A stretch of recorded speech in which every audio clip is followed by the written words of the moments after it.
All right, everybody, let's hop in. We're here with Rich Kozak. So stoked to be here with him. You guys probably heard this in the intro, but Rich and I have become very good friends.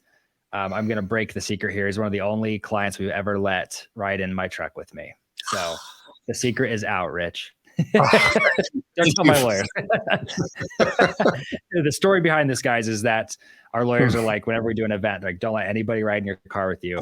But Rich and I are like, oh, whatever, we'll make it happen. He promised not to tell anyone, so I figured I'd let him off the hook on the interview today. So my shoulders feel lighter. Thank you. He's like, oh.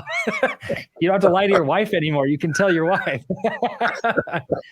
But I'm so very excited to have Rich here, guys, because we're going to really deep dive one of what I would consider most important parts of a business, which is understanding what your brand is, who you are, and how you fit into your brand. And the funniest thing on this, so his company, Rich Brands, you guys go check it out. It's richbrands.com.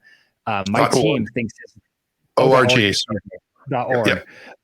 I still don't know why you did that, Rich. We're going to make you change that someday. richbrands.org. But what I can tell you guys is my team thinks that his last name is Brands. So whenever I'm like, yeah, Rich Kozak, they're like, who? Like Rich Brands. Oh yeah, Rich Brands. So he obviously knows what he's doing because we've been indoctrinated into who his brand is. So Rich, so excited to have you on here today. It's going to be a good one. So I'm really pleased to be here. This is like you said, really, really important. Even more important because people are misperceive what brand is, and when they realize it, their shoulders lighten. Yeah, absolutely. And I've watched you do that with clients for a long time now, actually. And I see your clients and how, like, if I were to personify you and your brand, it's clarity, right? It's clarity of language. You've helped me stop using the word verbiage, and about 15 other words in our time knowing each other. So, he's going to catch me 5 times today, guys, now. So I'm going to be really careful with what I say. But Rich, give us a little bit of insight into your story, first and foremost. You know, I want to know, what was that moment for you where you're like, I'm the brand guy?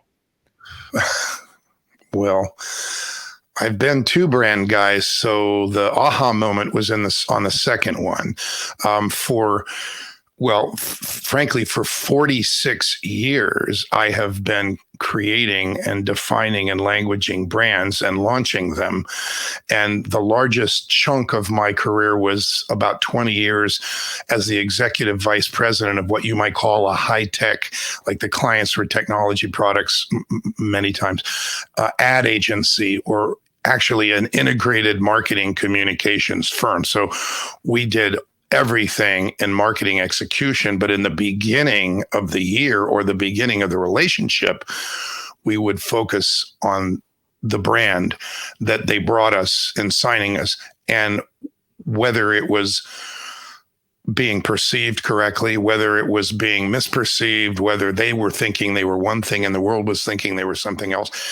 And I had partners in 21 countries and a partnership that taught the principles to be in global branding consultants and sit on brand teams that move clients from country to country. So it was addictive. I was loving it. And at 50 years old, I was still doing all-nighters. Okay, coffee and chocolate all over and I had been doing it quite a while, and I changed my prayer going to work. Lord, I'm going to resign this addictive career. I figured I was going to have a heart attack, and I've been married 46 years and 51 Valentine's Days. I have 2 wonderful sons, both Eagle Scouts. I mean, it's like I didn't want to leave the planet because I was addicted to my job. Lord, show me what you want me to do. I'm ready. And I stopped doing branding only to be asked by individuals, can you help me with my brand? Well, I don't do that anymore.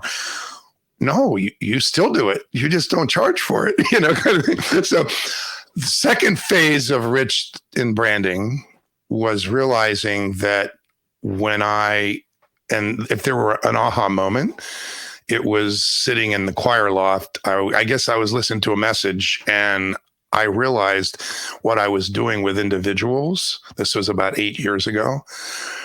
And there will be a lot more years after this. I'm doing this a long time, but this is a wonderful thing that I get to do now. So realize that when you reach into someone's heart, where they can clearly see the impacts their work will have on others' lives or on an industry or on the world they touch.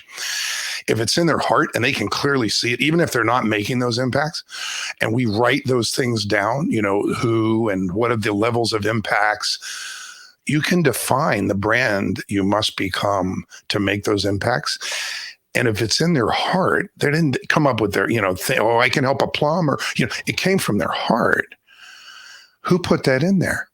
So the aha moment was, this isn't my work. This is God's work. And if we make people more abundant in their business by racing them to the impacts they clearly see making, they'll have a platform from which it's much easier to step into why they're actually here. So the reason I'm back in branding, I work for somebody new now. Okay. And I think I work for the same God you do, fella. And it's like, I get to do this work. I work a lot, but it doesn't feel like work. I spend a lot of hours, my choice.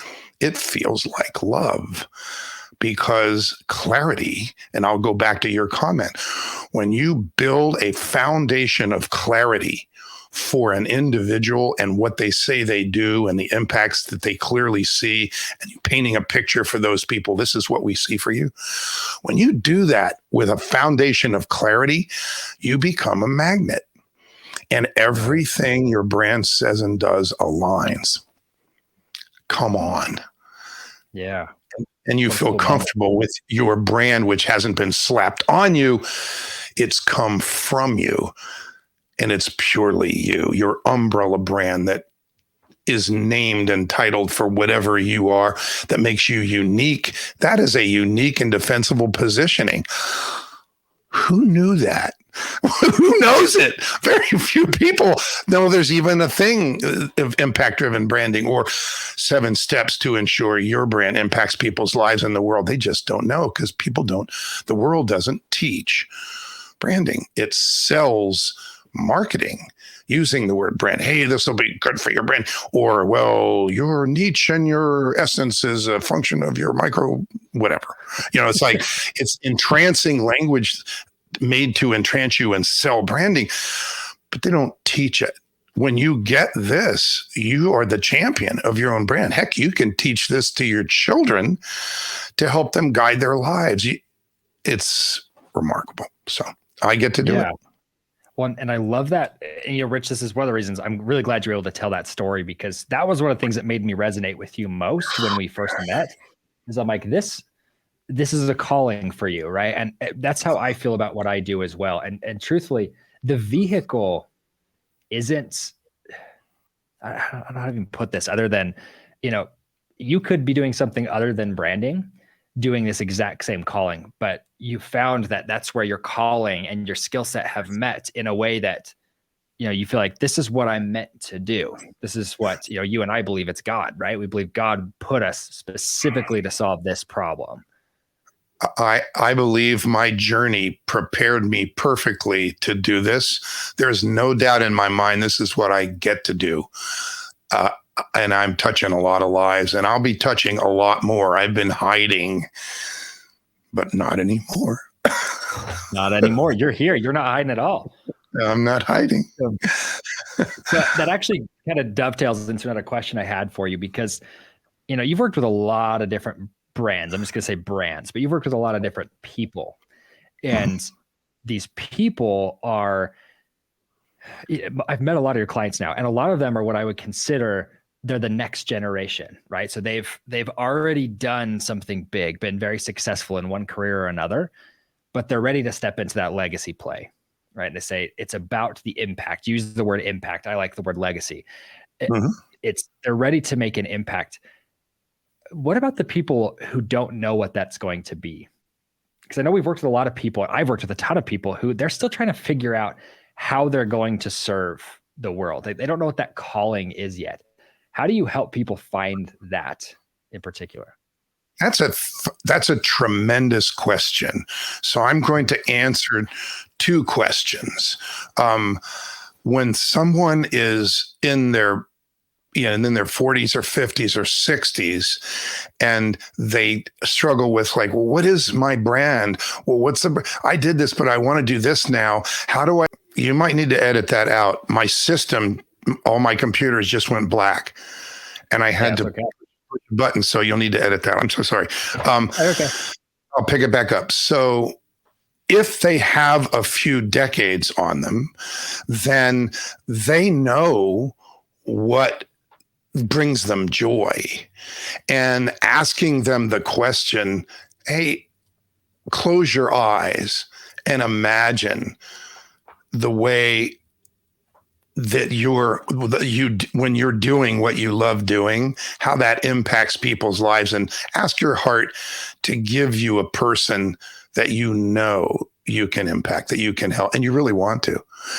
That works very well when they have some years on them. If they're still figuring out who they are, I'm going to go back to, I worked with Lisa Nichols from the movie The Secret for about 4 years in her Motivating the Teen Spirit workshops. You didn't know that about me. So I was a facilitator in Motivating the Teen Spirit. And I produced Lisa Nichols workshops in a number of different places for myself and for her.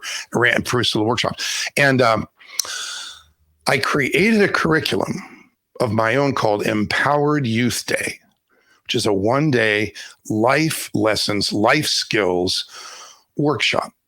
So every hour there's a new nugget. One of them is, who's at your mentor table? 14-year-olds don't know they have a mentor table, but when they find out and they know they can put somebody on it or take them away, that's pretty cool. So it's like, so, and kids at 14, 15, 16, 17 sometimes don't have a clue of what they're interested in or what fascinates them. And we literally covered the screen in the first section with images of things that might interest them, sports and technology things and, people things and travel things, and just covered the screen. And they get to pick, ooh, that looks interesting. So like at that age, or at any age, if you look at something and go, wow, I kind of want to know more about that. If it has a little reaches out to you, that's sometimes the way people land in what they really love. Steven Spielberg sends letters to new Eagle Scouts. I know because I have 2 sons who are Eagle Scouts. And he says, hey, I was in Boy Scouts and I did a merit badge called filmmaking. And I fell in love with it. It's like, is that true? Yeah. He writes a letter. So it's like, who would know that they loved being a podcast host, or they loved writing poetry, or, playing sonnets on a violin. I mean, it's like, who until you try it. For me, I was in Italy sleeping on the beaches of the island of Elba. I guess I better not tell things. Anyway, but and I saw them water skiing, and somebody said to me, I forget how you say skiing, but hey, there's guys over there like water skiing. You want to go over? I'm like, yeah. I went over. I must have paid 15 times to go out behind that boat because I was like, this is so cool. I just didn't know I could do this. Fell in love with water skiing. Okay. So it depends how much life you have under your belt and what you've been exposed to. Someone who's never left the little bit in Kansas surrounded by corn, kind of eyes get big when they go to the big city. It's that same thing. There's so much life and God's hand is everywhere.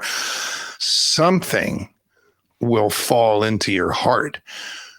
And maybe it's just not your time. But if they have something they love to do, they just don't know what the brand is, that's a different story. That's when the question, well, close your eyes, picture it thriving. What are you doing that you love? Are you speaking? Are you coaching one-on-one? Are you a media host? Or are you writing things? It's like, what are you doing when you're thriving? I mean, you're thriving. It's working. Everything you do is working. You're attracting. What are you doing? And whom do you clearly see first? Who does the heart give you? Ask your heart. Give me one that you really know. You see the impact you can make. And you really want to make, it's the woman with a special needs child with autism that, it's that couple that's 5 years from retirement who does. Oh, it's the 16-year-old who's still struggling with being abused as a child and doesn't, can't get past making a goal and achieve. It's whoever it is. It's that entrepreneur who doesn't know how to be the CEO of her business, and you make them the CEO of her business and her life. It's like there's somebody in your heart, and your heart will give it to you. That's right. Pretty amazing. And and I'm not pontificating here. I'm telling you what I experience every day. And for the last 8 years, it's been with individuals, not companies, not a team or marketing communications manager, a VP marketing who speaks for the company, but an individual who has a brand, has an activity, a calling, a gift, a business that they know will benefit other people. Yeah. And I love that you've found that for yourself of working with the individual, because I've worked with a lot of big marketing firms, a lot of big branding firms, and everybody has a different client. And they all talk about building a brand or what do they call it? It's like the dancing monkey. It's like me, right? I'm the dancing monkey of our brand. Personality. It's the personality of a brand, right? They always talk about this, but then they immediately start talking the language of the brand instead of the business, not of the individual. And it's so interesting to me because there's this huge misalignment. I think you've done such a good job of doing that with your clients, of saying, let's figure out who you are, that big, light up moment where, you said this, earlier of when you show up to a big city, when you're from a small town. I know that feeling very, very well. Your eyes are big and you're going, man, this is something new. This is something different. I don't know if I like this yet, but that imagery you gave us was actually very profound, because I feel like with a brand, it's that same way where we all of a sudden get reluctant sometimes, going, am I really the person to fill this? Like it's that reluctant hero concept. And I think you do such a good job of pulling it out of them. May I paint a quick picture? So how when you have a good friend, they go, look, you're really good at this. And you go, I am, right? They see you more than you see yourself. Well, friends connect hearts. They're heart connecting. Well, one of the parts of the gift I realized I got, and I used to think it was me, but it's a gift, is listening to people empathetically and hearing their hearts, what gives them joy, and then sharing with them, do you want to see how that maps out? And they're like, what? And then that connecting process, they might be in the big city, but I don't know. But just look, this is what you use this word and this word and this word, your eyes perked up when you said, it's like, I heard, and so imagine this. And they go, oh, yeah, I get to do this. It's a connecting thing, and it's from the heart. It's not from the head. We can all think up lists. We can all, let's think up your avatar, your micro niche. It's like, that's part of that entrancement, that where the system is slapping something on you, using its, thing to put a brand on you instead of allowing you to become the brand. And the brand is purely you. A big difference. And it's fun, and it's fun for them too. Yeah. I mean, and Rich, I feel like we could talk this all day, and you probably were expecting something different, but I wanted to hear your story and the story you paint for your clients, because it's powerful. It's very, very powerful. I've watched you move rooms, and it's fun to see that happen. So and not everybody has to do the same things. You don't have to write a book. You don't have to have a podcast. It's what brings you joy. If you love to speak, there's lots of speaking opportunities. If you love to write, if you just like to be in a room with one other person, there's a lot of opportunity, particularly now with Zoom and the digital event industry has taken the place and will never go. I don't think it'll ever go away. I'll say I believe it'll never go away, because people don't have to fly. They don't have to drive. They don't have to pay $2,000 just to get to a hotel, to get the train. They just walk to their office and jump on Zoom. It's remarkable. And so I went from clients in Southern California to clients all over the United States and outside the United States, because I could be on a podcast or And I've been on podcast or speaking at events in Australia and UK the same day. It's like, Right. how do you do that without a plane? It's Zoom. Yep. Yep. It's a small world, and praise God that it gets to be so much more efficient and so much more effective. Yeah, absolutely. Well, and Rich, let me ask you this just to kind of wrap up the interview here. We've been talking a lot about finding your calling and finding, okay, who am I? How do I fit into this great world, I guess is what I would say. So for you, what's one little piece of homework you could give our audience where they could go out today and get a significant win, a significant step towards finding their calling? Okay, I listened to that question, and you have a different end on that question than I expected. So the answer to that, what can you do right now to take a step toward your significant calling? And it will sound repetitive, but I will be explicit. Ready? Close your eyes and ask yourself, hey, when what I love to do, what I'm thinking about doing, were I to do this and really make a go of it, were I to really follow my feeling, and I was really thriving, what would that look like? Am I traveling the world? Is my work in 20 languages?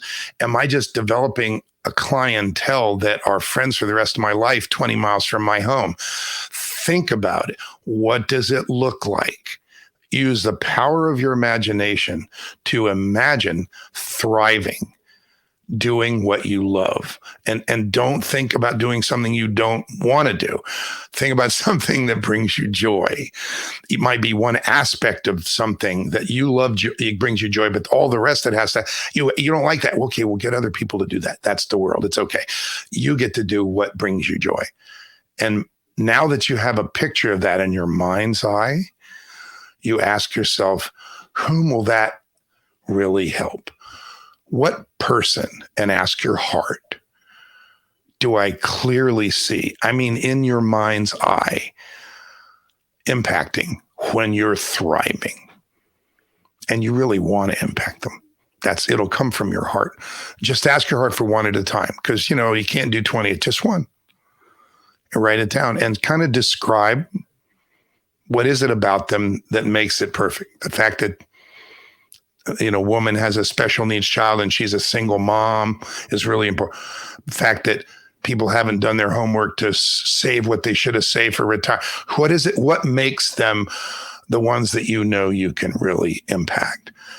And then write down the impacts that you clearly see having. Well, they reframe who they see themselves. They reframe something about themselves or the world. They learn a new skill set. Impacts go higher and higher. Ooh, they apply the skill set and they make different results. Ooh, they use those results to impact the world around them. They become bigger supporters in the community. Ooh, they teach what they learn to other people. Ooh, they just write down the impacts. That will give you a foundation of clarity. And, at any time you can jump on my calendar at richbrands.org. We'll give you two options. One says, talk to Rich for 30 minutes, it's like, right. And go from there. But that's $1,500 free for you right there. It's like, but yeah. Who do you talk to? People like me should be on a yacht or a boat or their private beach. I'm doing what I'm doing. I get to help people move their lives forward. But that's the first two steps. Imagine thriving and what you're doing, literally as detailed as you can. And then whom does your heart hand you first? And once you do one, say, okay, heart, give me another one. This is the foundation, and nothing is better than that. It tangibilizes everything from the beginning. Hear this one more statement, because I don't want to leave you, feel like you're hanging. People evolve. Brands evolve, even big ones. the world evolves around us. Technologies change. New competitors show up. Something goes in and out of style. Yeah. So you will evolve too. And when you lock on to the process, you own it and you can evolve it without thinking, oh my gosh, I need to like become something else. You're you and you're not going to change that. But evolving directions or creating legs for a brand where there's different directions you can take it. And we build that in the very beginning in the way we create the tagline that says what the brand does. There's a big difference between Bobby's 5-minute pizza delivery, get it fast, get it hot, and Bobby's 5-minute pizza delivery, the first step in a life-changing culinary experience. He's got a lot of legs with the culinary. He could teach, cordon bleu skills. If he wanted to, online, he could be doing the White House, event next week. You do that in the beginning, but of saying sort of what you do. But start with picturing it. And if it's like, I hate that, then don't do it. But if it's like, oh my gosh, yeah, like if I really could do, I would. Great. Realizing that down the road, 5 years from now, 2 years from now, 10 years, you might evolve. It's okay. You're you.